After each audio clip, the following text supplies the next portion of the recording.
Bersama kita di sini Mas Boy dan Pipit. Iya. Bangsat kau. Di sini kita tuh akan mendengarkan cerita pengalaman hidup tentang misalnya teman kita Muhammad Farid. Iya. Alhamdulillah sehat. Masih ada semua. Kebetulan 1 tahun yang lalu ayah baru meninggal. Oh, sorry gitu. Ya, ke papa. Meninggalnya kalau boleh tahu kenapa, Farid? Kamu nanya? Ayah saya terkena penyakit diabetes dan komplikasi. Sampai pas di surat kematiannya itu banyak banget tuh komplikasinya tuh. Gue sampai juga gitu. Iya sih. Sama diabetes tuh ya, makanya lebih ngerokok. Ngomong-ngomong, Farid di rumah punya berapa bersaudara? Aku di rumah 3 bersaudara. 3 bersaudara, iya. Farid yang keberapa? Aku yang kedua. Terus yang kedua, kalau yang ke satu? Yang satu kakak laki-laki. Kakak laki. Udah menikah udah? Belum. Belum. Kalau yang ketiga? Adik perempuan. Kelas? Kebetulan sekarang kelas 9 SMP mau beranjak SMA. Ngomong-ngomong nih semenjak maaf nih, maaf. Gak apa-apa bang, santai aja. Dia udah berdamai. Kan lu juga nyusul. Aduh jangan. Maaf nih, kalau boleh tahu nih semenjak ayahnya Farid udah gak ada, si mama profesinya apa sebagai? Iya, si mama profesinya sebagai apa deh kalau di rumah? Tuh lebih ke ngerangkap kayak bukan jabatan lah, lebih Usaha ke, bukan usaha. Iya, kalau misalkan di rumah nih ya, dia tuh ayah sekaligus ibu. Iya. Terus kalau misalkan di profesi, ibu tuh masih dagang di pasar, dagang ikan pindang. Terus semenjak ayah nggak ada, ibu Farid dagangnya sama siapa? Ayah sudah meninggal tuh sama saya gitu, dagang. Saya juga dagang di pasar, ngegantiin almarhum ayah. Kan di pasar tuh ada meja tuh 2 kan, yang satu mama, yang satu almarhum ayah. Jadi aku tuh bukan ngebantuin yang mama, jadi dagang sendiri di bekas almarhum ayah, jadi nerusin dagangannya. Iya. Gitu. Kan lu dagang nih di pasar. Gimana cara lu untuk kayak ngatur waktu kuliah gitu kan? Sekarang lu kuliah nih. Iya. Jadi gini, gua bangun ke pasar nih, berangkat jam 2 siap-siap. Jam 2:30 langsung pergi sama si mama berangkat. Nah, udah ke sono. Kadang kan kalau misalkan ada matkul nih, semester 1. Matkul jam 7. Iya. Nah, gue yang izin ke si mama, aku pamit duluan nih, ada mata kuliah. Kan Jadi, bisa di jam 6:30-an. Auto online kan bisa di pasar. Oh. Cuma nggak ini. Cuma nggak efektif gitu. Cuman nggak nyaman sama tempatnya. Suasananya. Jadi sama Suara-suara juga gitu. iya. Gitu. Nah, cuman sekarang nih yang masih agak susah nih memanage waktunya. Karena sekarang udah offline. Ya, offline. Kadang kan suka ngantuk juga itu di kampus, Iya. kurang tidur. Pasti. Itu ngomong-ngomong kalau Ada kosan Ipit. iya bisa buat istirahat. Iya. Kalau ke pasar sama si mama dari jam berapa sampai jam berapa? Kalau misalkan waktu free gitu siangnya nggak ada kuliah, biasa tuh jam 2:30 sampai jam 8-an. Jam 8 pagi. Iya, jam 8. Oh, jadi sedangkan masuk kuliah jam 8:40. Ada juga kan jam 10:20. Cuma yang jadi bingungnya yang 8:40 ya kalau Iya. kuliah. Kadang kalau misalkan ada matkul jam 8:40, aku suka pulang duluan nih. Kayak jam 6:50-an udah pulang buat siap-siap, buat mandi, buat nyiapin makan, bekal ke kampus, terus sama nyiapin buku-buku buat kuliah.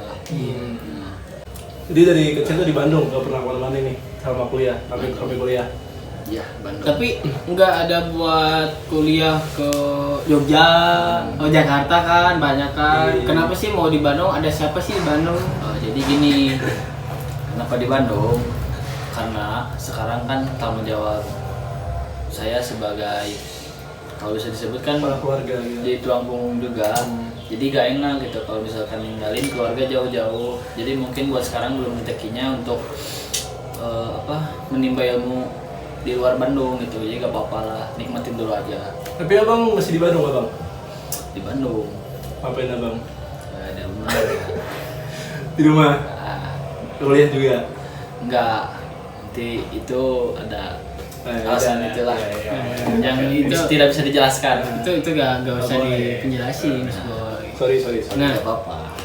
gimana nih keseruan kelah kesuhnya kuliah di Bandung UIN Sunan Gunung Jati Bandung? Kesan gitu ya, kesan lebih ke kesan ya. Iya. Sama senang sih, asik kuliah di UIN Bandung gitu, dapat teman-teman baru, teman-temannya pada asik-asik juga. Lagi teman kayak Isan, kita. kayak Padil dan teman-teman lainnya juga lah. Ada Rehan yang Ya, di belakang kamera. baik banget pokoknya. Rehan itu baik, teman-teman. Udah Cuma kayak record. aja yang nggak tahu. Begitu sulit lupakan Rehan, apalagi Rehan baik. Sama kulturnya juga tuh agak kaget gitu, soalnya kan dulu jarang gitunya lihat kultur yang kalau tanda kutip gitu ya, agak negatif sedikit lah kalau dari Contohnya apa tuh contohnya? kayak misalkan toko gitu secara frontal di depan kampus, malah di depan kelas langsung. Di dalam Ya di dalam kelas Di dalam mungkin udah kan ada AC. dan kan suka sebelahnya. agak Iya. kaget juga gitu, ternyata di kampus tuh lebih bebas gitu, pergaulan perempuan laki-laki itu emang tidak terbatas kayak dulu waktu di SMA SMP kan masih ada batasan. Iya, masih ada batasan dan aturan yang tertentu. Nah, betul. Karena ada aturan itu harusnya dilanggar, bukan Iya. dipatuhi. Ya, Tujuan aturan tujuan. Iya. Kalau misalkan aturan dipatuhi, buat apa tuh ada aturan? Iya. Nah, Selama hidup sampai ini nih, sampai sekarang atau sih besok. Sampai sekarang. Apa sih di dalam hidup lu tuh yang paling menyedihkan selain dari hilangnya bokap lu? Ya betul. Jadi gini nih, dari dulu aku kecil ngalamin tuh, sempat ngalamin makan tuh sama nasi sama garam doang tuh. Itu enak tuh. Ya nikmat itu. Iya. Apalagi Sama. disuapinnya sama nenek Bokap. gitu. Oh, nenek. nikmatin aja. Kok sama nenek emang kenapa tuh sama nenek? Ya, jadi kan waktu kecil mama sama si almarhum ayah tuh kan ke pasar nih. Oh, jadi dititipin. Dititipin. Nenek. Jadi makan tuh seadanya aja sama nenek, nggak apa-apa. Ngalamin juga rumah kebanjiran gitu, sampai loteng-lotengnya itu ya ampun, ketutup air banjir tuh udah tahun 2010, tahun paling Hancur. titik terendah banget lah pokoknya di keluarga kita. Beranjak dewasa sekarang banyak juga sih, kayak misalkan pengalaman-pengalaman pahit yang aku rasain. Apa tuh contohnya? Dulu waktu SMP SMA tuh sering banget tuh orang tua tuh bertengkar ya, udah dahsyat banget. Broken home. Stresnya gue tuh bisa sebut broken home dulu. Cuman kesini gue bisa menerima lah. Kan kasihan juga sama orang tua gue, masa gue gitulah, harus ngertiin. Jadi kita sebagai anak itu harus bisa ngertiin dua-duanya. Kayak kamu tuh, mama tuh kenapa harus bertengkar mulu sama si ayah juga kenapa harus ngerasin dulu juga si mama gitu. Kan bisa diserasin baik-baik. Tapi sekarang cuma bisa nanya ke mama ya. Iya, sedih sih, cuman itu. Makanya baik buruknya orang tua kita itu tetap orang tua kita. Wah, Pak. Berarti dulu sering dibully gitu. Oh iya, dulu waktu SD tuh gua sempet ngalamin tuh jadi korban bullying nih. Gua tuh dulu culun banget sumpah. Iya, sampai sekarang kan masih culun. Iya benar, kelihatan. Nah, Parah lu. emang benar. Kita ngebully di sekarang. Cuman sekarang mah gua lawan, gua pukulin mereka. Iya, Cuman dulu iya. mah dikarenakan naluri hati teh nggak bisa berbuat jahat. Jadi gak tahu gak bisa kayak orang-orang gitu, kayak mukul seenaknya, bertengkar, terus jahil ke orang-orang. Tapi orang-orang seenaknya sama gua gitu, sama saya. Emang paling parah tuh dibully diapain? Dari dulu. Sempet di mana aja, paling dihina nama orang tua, Iya, itu. nama profesi. Sempet sih dipukul-pukul itu pernah, cuman sekarang kalau misalkan ada orangnya gue berani sih. Mending hajar aja. Itu mah ketampol aja kali ya. Iya, dulu kan emang benar-benar orang tua tuh ngedidiknya emang gak tau gimana, membekas banget. Sampai sekarang itu kita tuh harus sabar gitu, masih membekas. Cuman meskipun kadang maju ke dewasa ini ada aja gitu yang hasrat buat ngelawan, gak kayak dulu emang sabar banget. No guys, stop membuli guys. Kalian tidak tahu. Satu, orang yang guys. seperti apa. Iya. Itu pernah pas apa? Yang ngebully gua tuh. Nah, ketemu nih waktu SMA, dia kan yang ngebully waktu SD. Setelah SMA, Setelah SMA ketemu dia tuh minta maaf itu, ngerengek-rengek. Terus kan waktu dulu mah waktu SD badan mah ya sama-sama lah, seukuran sama rata hampir. Nah pas ketemu itu dia tuh badannya kecil banget tuh. Aduh ini mah gua tampol juga kayaknya mah abis. nyesal lu berarti nyesal gak ngelawan. Iya, cuman gua mah Gua ngertiin sabar aja. Jadi ambil hikmahnya. Ambil hikmahnya. Jadi gak melulu kita tuh harus membalas dengan kejahatan juga. Bisa Biar membalas dengan orang sadar prestasi. diri gitu ya. Jadi sosok pada itu ya sosok pada jangan itu baik hati, gak suka berantem, gak suka ngeyel dan gak suka di balas dendam. Itu patut dicontoh ya buat anak-anak zaman SD sekarang. Karena SD sekarang ya sama dulu emang jauh beda. Kayak ambil contoh SD kan, lu SD udah pegang HP belum? Gue udah pegang CBR malah. Insya Allah. Masya Allah. Iya, Nah, belum. Iya belum. Kalau saya sekarang kan udah pegang HP, udah pegang motor, SMP udah pegang HP, udah pegang motor. Karena emang itu juga zaman sih. Iya. Kita nggak bisa ngebatasin zaman juga. Ya sama itu kan sekarang udah ketika udah pahit-pahitnya nih. Sekarang menurutku kehidupan dia yang paling menyenangkan lah, paling berkesan. Iya, boleh.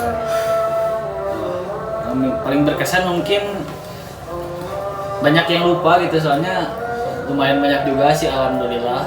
Kayak contohnya dulu kan waktu SMA tuh ikutan ini nih, apa namanya? Paskibra. Eskul pecinta alam. Nah, Oh gunung. Oh, Dewi namanya Hiking. Mahapeka ya? Mahapeka. nah Nah, sebenarnya Iya. waktu itu tuh pesimis pengen ikut itu tuh karena punya riwayat penyakit asma. Nah, cuman nggak tahu gimana Allah menakdirkan untuk bisa gitu, dan kamu harus kuat. Menakluki ke Ya alhamdulillah beberapa gunung meskipun nggak jauh gitu, Paling Bisa. paling jauh tuh. paling jauh cuma Cikuray doang gitu. Tapi apa ntar kita diajak. Tapi itu Cikuray. good. Tapi itu Cikuray ya buat pemula emang iya sih bagus juga. Tapi rata-rata kan kalau buat pemula paling menghayal. Kalau buat pemula banget maksudnya gitu. Tapi kalau Cikuray bagus sih. Soalnya kan Cikuray 2000 lebih. Iya. Itu tuh wah masya Allah senang banget gitu bisa sampai ke beberapa puncak dengan keadaan fisik yang mempunyai riwayat asma. Kenapa terus gak ikut Mahapeka Diwin? Kebetulan kan sekarang susah gitu waktunya ya, dari waktunya. Sedangkan kan kalau misalkan diklat pecinta alam membutuhkan waktu beberapa hari, waktu SMA aja diklatnya itu 5 hari. Dan emang benar-benar dididik banget gitu. Kalau dikerasin gitu lah ya. Iya. Supaya kuat. Fisik. Terus sekarang apa motivasi hidup nih Motivasi untuk hidup kedepannya? paling tetap kuat dan tetap sabar itu dalam menjalani hidup, karena nggak tahu mungkin hidup yang sekarang kita rasakan adalah hidup yang orang lain impikan. Makanya harus banyak-banyak bersyukur juga sih. Allahu Akbar. Kan segitu aja guys cerita dari teman kita Muhammad Farid. Jelek-jeleknya dibuang, mungkin yang bagus-bagusnya kita ambil, hikmah-hikmahnya yang bisa kita dapatkan. Mungkin segitu aja gitu ya. Dan tetap bersama kami Ipit dan Mas Boy. Iya.